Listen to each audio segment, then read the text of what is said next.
Years ago, when I was a book editor, I would often get strange looks from my coworkers because I would regularly do things that were far outside my job description. I gladly took notes during meetings, even though I wasn't a secretary. I joined the volunteer committees and I led initiatives such as Bike to Work Week and Take Your Child to Work Day, although I don't know how to ride a bike and I don't have kids. And I often served coffee to board members, although I was hired to edit medical textbooks. Was I a pushover?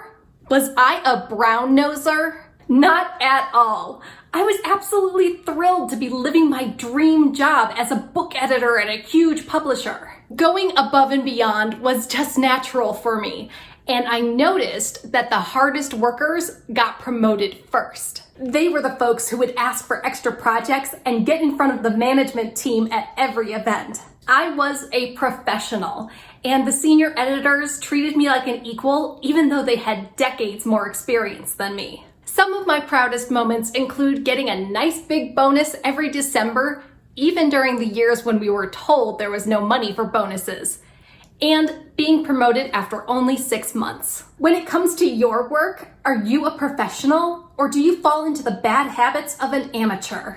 In today's video, we're breaking down the barriers that keep you from your most successful life. Let's go!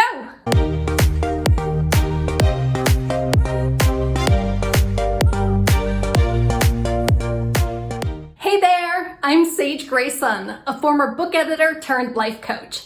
I help ambitious career women edit their habits, routines, and mindsets to balance their happiness at work and home.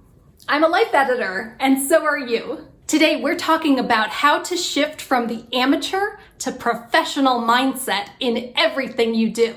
Before we get started, please be sure to hit that subscribe button so you won't miss any of my life editing videos. Plus, you'll be first to know when I launch new products and programs. Climbing the corporate ladder, as they say, was really important to me in my 20s, and I made sure that my work was always a little bit better than what was expected of me. That work ethic translated nicely into my coaching career years later, where I still give much more than I take by providing dozens of freebies in my editor's toolkit, publishing more than 1,200 blog posts, and recording more than 300 videos. It's a total cliche, but the more I give, the more I get. But maybe you're a bit more cynical. You look at other people's successes and wonder, why do they have all the luck? Maybe your coworker got the promotion you wanted. Maybe your friend is losing weight faster than you. Maybe your business hasn't gotten a sale in forever, but your rival just reached the 6-figure mark. Why does it seem like some people magnetically attract good opportunities, happy situations, and abundance, as if they have some kind of fairy godmother following them around? Well, you're not imagining things. There are wildly successful people everywhere, but there are just as many, probably more, people who can't seem to get it together. Maybe that seems like your life sometimes. Here's the hard truth. The world is made up of amateurs and professionals. This concept is brilliantly described in the book The War of Art by Steven Pressfield. This tiny guidebook will take you less than 2 hours to read, but the effect it will have on your life is profound. I'll leave a link below this video where you can get your own copy. So here it is. An amateur doesn't know what she's doing, and everyone can tell. She half-asses her work, always looks for shortcuts, and then wonders why it takes her so long to reach her goals, if she ever does. On the other hand, a professional knows that anything that's worth having is worth working for. She goes above and beyond, always looks for ways to show her expertise, and never believes that the world owes her something. Reaching her goals is just the natural conclusion of doing her work. Leave a comment below and let me know, do you feel like an amateur or a professional, and why? It all comes down to this. Professionals do the things that amateurs are unwilling to do. Here's my favorite quote from The War of Art. The amateur plays for fun. The professional plays for keeps. To the amateur, the game is his avocation. To the pro, it's his vocation. The amateur plays part-time, the professional full-time. The amateur is a weekend warrior. The professional is there 7 days a week.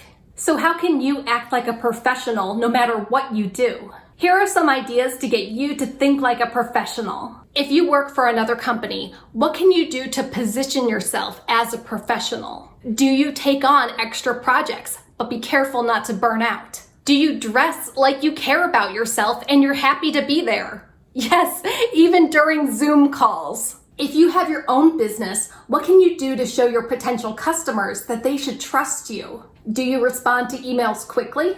Do you publish a blog post and send an email newsletter at least once a week? If you're a stay-at-home mom, what can you do to have your spouse and kids respect you? Do you shower and take care of your hygiene even if your family are the only people who will see you? Do you clean the house instead of letting the messes pile up? Here's your homework.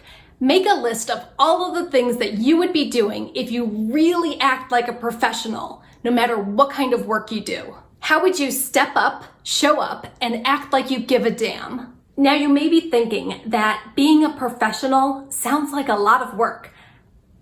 And you're right. But there are so many rewards and opportunities if you make the effort to act like a professional. And after a while, it won't feel so hard anymore. And then you'll make everyone else wonder, how does she do it?